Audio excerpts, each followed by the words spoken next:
Welcome to day 3 of our study of the books of 1st and 2nd Chronicles.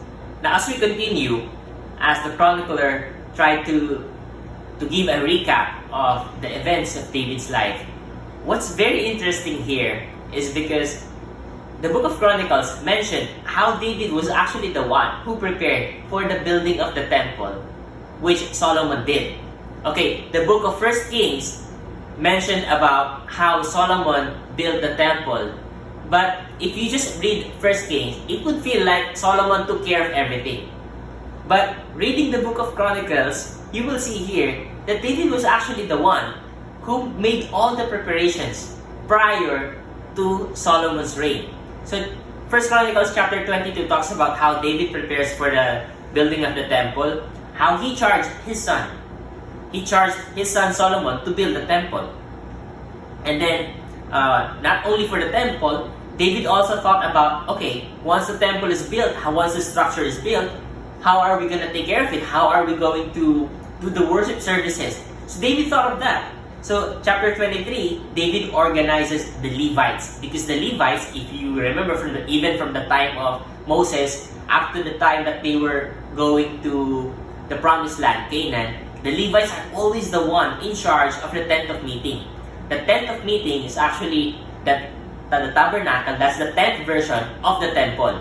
The temple is actually the structural version of the tent of meeting.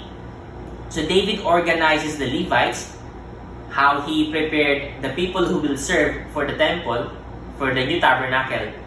And then he organized the priests. David, in chapter 25, even organized the musicians. And if you know the book of Psalms, David wrote lots of psalms or songs. David was so into music. So he even thought of that. David organized the gatekeepers for the temple. He prepared the treasurers and other officials for those who will give their offerings for the temple. He prepared the offerings for the temple in chapter 29. And towards the end of his life, David prayed together with all the people of God. And it leads to our principle for the day. Our principle is a truly great legacy is a godly legacy. The third and last part of the book of 1st Chronicles really talks about the legacy of David. The first part talked about the tracing of the roots of the Israelites. The second part talks about the greatness of the reign of David. And then day 3 talked about what David did, all the legacies that he left for his son Solomon and for Israel.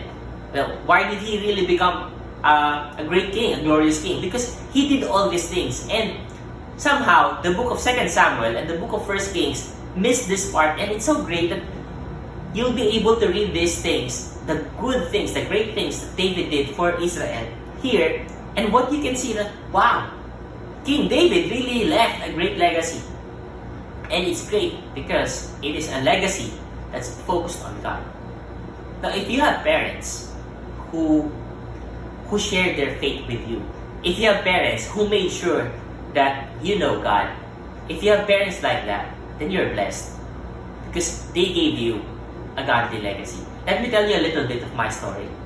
I wasn't born in a Christian family, but at a young age, when I was a boy, my mother already introduced to me God. My mother is very religious, and she told me that there is a God. My mother showed me that whenever she has problems, she would pray to God. And she would talk to me and she would tell me, you know what?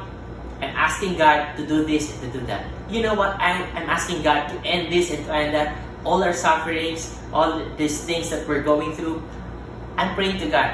Every now and then, every time my mother would talk to me about the problems, situation of our family, she would acknowledge the presence of God. And that actually stayed in my heart. And during the time that I was doubting whether God really exists, there's a spark of belief in my heart that remained, that I kind of feel that I don't know whether it's true, but I feel it in my heart that God is real. And I believe one reason for that is because my mother shared her faith with me. My mother taught me that there is a God and that she prays to God.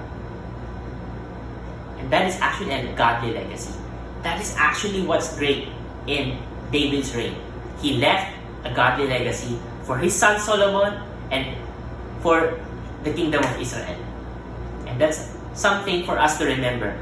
As we progress in years, if you want to leave behind something good for the next generation, just make sure that you focus your life, that devote your life to God, and leave behind something that will point people to God.